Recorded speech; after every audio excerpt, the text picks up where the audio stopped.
மாரியாட்டம் வந்து மழை பெய்யும். அந்த மழையில் நாம் நினைப்போம். ஏன்னா அவர் வந்து 1000 பேர் கொடுத்து குடும்பத்தோடு இருக்கார். பண்ணுறாங்களா இல்லையா? ஒரு 30 பேர் குடும்பத்தில் இருக்கார். 30 பேர் வருவாங்க. இது விஷயம் 970 குடும்பத்தோடு இருக்கார். குடும்பத்தில் மாறி மாறி வருவாங்க. இது ரெண்டையும் எத்தனை பேர் தான்? ஒரு 30 பேர் கண்டினியூவாக வருவாங்க. அதனால 100 பேர் தூக்கிட்டுருவாங்க. நல்ல சிறப்பு 150 பேர் கண்டினியூ இருப்பாங்களா? நம்ம இங்கே வந்து திருவாரூர்ல மிகப்பெரிய 1000 பேர் வழி நடந்த பாதை, 1000 பேர் விட்டு மாமன்னர்கள் வழி நடந்த பாதை, சில மகான்கள்லாம் நமக்கு உபதேசம் செஞ்ச பாதை.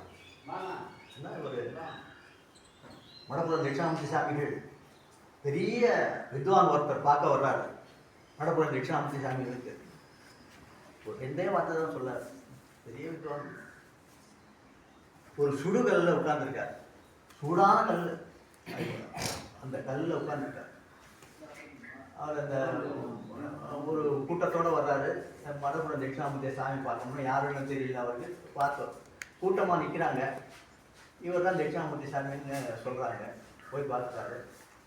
பார்த்துக்கிட்டே அவர் வந்தது தெரிஞ்சு போயிட்டு அவர் 2 வார்த்தை சொல்கிறாரு.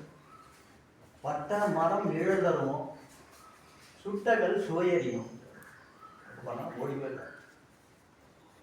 2 வார்த்தை இந்த சித்த வித்தையில் அடக்கமாயிடுச்சு.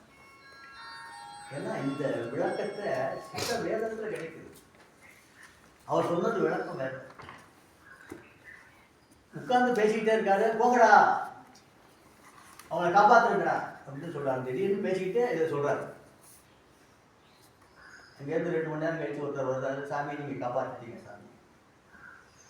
என்ன விஷயம்? என்ன அஷ்ட வசுக்களும் இந்த சித்த வித்தை பயிற்சி செய்யறவங்களுக்கு வேலை செய்யலாம். ஏதாவது ஏற்றி விடுறாங்கன்னா அவன் செத்து போயிடுவான். அதான் நித்யானந்தம் ஒரு கதை, உண்மையாக நடந்த விஷயம். நித்யானந்தம் போறாரு. அப்படியே நம்ம மாதிரியே பிரச்சாரம் பண்ணி அப்படியே போயிட்டே வந்துக்கிட்டே இருப்பார். ஒரு நாள் மட்டும் ஒரு பெரிய தனவந்தர் வந்து இந்த பாலை குடிக்கணும். நீ எல்லாருக்கும் தெரிஞ்சிருக்கும் இந்த கதை. இருந்தாலும் தெரிஞ்சுக்காதாங்க தெரிஞ்சுக்கிறதுக்கு தான் ஒரு பாட்டிலில் ஒரு பால் கொண்டாந்து, இந்த பாலை நீ குடிக்கணும்ப்பா. இல்லைப்பா நான் குடிக்க முடியாது இந்த பாலைன்னு சொல்கிறாரு.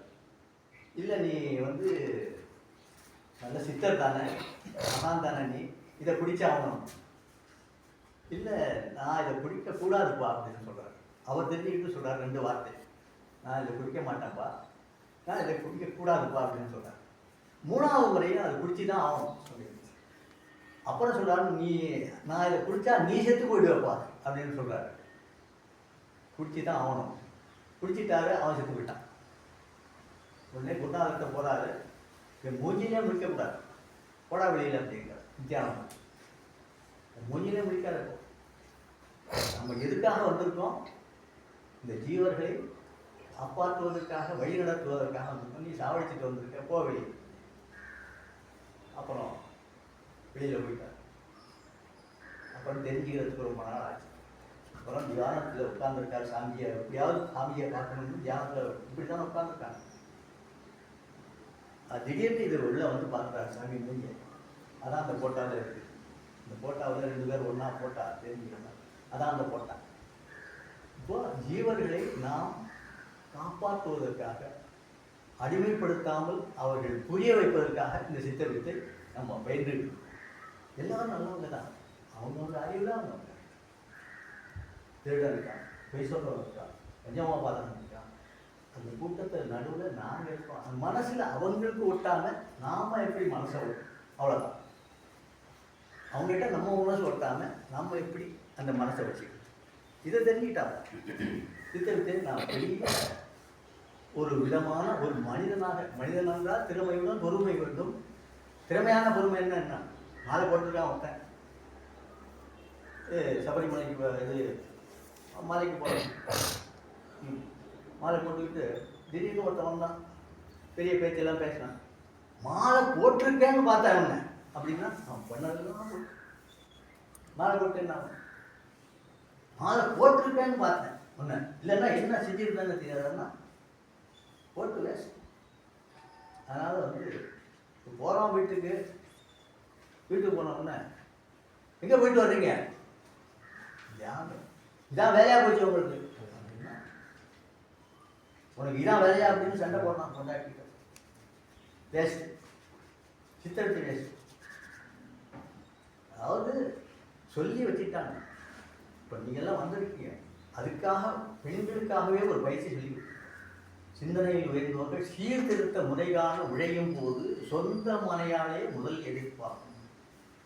சகோதர சகோதரிகள் எதிர்ப்பு அடுத்ததாகும். பந்துக்கள் பயமுறுத்துவர், தாய் தந்தையர் எஞ்சி கெஞ்சுவர், பகுத்தறிவால் ஆராய்ந்து பயணித்தார். உங்களுடைய அறிவு அதுகிட்ட இருந்து எப்படி தப்பிக்கலாம், அதுகிட்ட இருந்து நம்ம எப்படி ஒன்றாக்கலாம், அப்படி அதுகிட்ட இருந்து நம்ம எப்படி பழகணும், அது நம்ம சித்த வேதத்தில் நிறைய கற்றுருக்காங்க.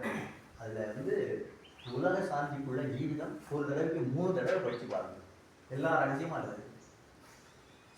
உலக சாந்திக்குள்ள ஜீவிதம், உலக சேமம் பிரகாசி, இதை இது ரொம்ப அவசியம். இந்த துணை நூல், அந்த துணை நூலை படித்து பார்த்தீங்கன்னா நல்லா தெரியும். ஏன்னா உணவு நேரம் அப்படிங்கிறது ஒன்று, பசி நேரம்ங்கிறது ஒன்று. உணவு நேரத்தில் சாப்பிடணும்னு தோணிக்கிட்டே இருக்கும். பசி நேரத்தில் பசிக்குது, இது வேணும்னு தோணிக்கிட்டு இருக்கும். எந்த பசி யாருக்கு இருக்கோ அந்த பசியை தீர்க்கிறதுக்கு எது எல்லாருக்கும் வரும். ஒன்றே நேரம் பேசுகிறார் ஒருத்தர், ஆன்மீக சொற்பொழிவு 1.5 மணி நேரம் பேசுகிறார். அவர் பாட்டுக்கு பேசிக்கிட்டே இருக்கார். ஒரு 6:30லேருந்து 7:30 வரைக்கும் பேசிட்டார். எல்லாரும் ஒரு 500 பேர் இருப்பாங்க. ஒரு ஸ்டேடியம் ஒரு முடிஞ்ச உடனே பேசி முடிச்சாச்சு. கடைசியில் பேசுகிறார், எல்லாரும் நல்லா தூங்குறீங்கப்பா, ஒரு 4-5 பேர் கேட்டீங்க, நல்லா அது போதும் அப்படின்ட்டார். ஆனால் எந்த மூட்டை வச்சுருந்தாலும் இந்த மூட்டை போய் சேராது. அந்தந்த மூட்டைக்கு கலந்த மாதிரி தான் அந்தந்த விளக்கம் போய் சேரும். அந்தந்த விளக்கத்தை தெரிஞ்சுக்கணும்னா அதாவது நம்ம கிட்ட உள்ளதெல்லாம் எடுத்து வச்சுட்டா இங்கே உள்ளது தான் தெரியும். அந்த உள்ளதை எல்லாம் அதாவது நம்ம வந்து கொட்டடை அடிக்கிறோம், ஊற்றி தள்ளுறோம், கழுவுறோம், எல்லாம் செய்கிறோம். அதெல்லாம் செஞ்சால் தானே கிடைக்கும். இங்கு பாட்டில் சீக்கிரம் கழுவிடலாம், எண்ணெய் பாட்டில் காய வச்சு கழுவும். இது மாதிரி ஒவ்வொரு கழுவரும் நம்மகிட்ட இருக்கு. அந்த கழுவி சுத்தம் பண்ணுறதுக்கு தான் நல்ல தண்ணியை ஊற்றுறோம். ஏன்னா ஜீவியிலே 2, கெடுத்து கொடுப்பது, கொடுத்து கெடுப்பது. ஆரம்ப காலத்துலலாம் கெட்டதையெல்லாம் கெடுத்து கொடுத்தாங்க நீட்டே. அப்பா அப்படி இல்லை, கொடுத்து கெடுக்கிறாங்க. கொடுத்துட்டு கெட்டதையெல்லாம் கெட்டு வெளியில் போகணும் அப்படின்னு அந்த பயிற்சியை நம்ம செஞ்சுக்கிட்டு இருக்கோம். நல்ல விதமான ஒரு முறையை நம்ம கையாண்டு மகிழ்ச்சியோடு வாழ்வதற்கு ஒரு பயிற்சியை நம்ம செய்கிறோம் என்று ஏற்றுக்கொண்டு உணவு தயாராக ரெடியாக இருக்குது. அது வரைக்கும் கூட்டுறவா நம்ம வந்து அளவலாகிட்டு சில சிந்தனைகள்லாம் நல்ல சிந்தனைகள்லாம் ஏற்படுத்தி கொண்டு உடல்நலம் அறிவோடு செல்வ கீர்த்தி உயர்வுடைந்து மென்மேலும் சிறப்பாய் வாழ்வோம். உண்மையற்றிருந்து உண்மைக்கும், இருளிருந்து பேரொழிக்கும், இறப்பிலிருந்து இலவா நிலைக்கும் எங்களை வழிநடத்துவாயாக. நமஸ்காரம். ரொம்ப மகிழ்ச்சியாக சந்தோஷம்.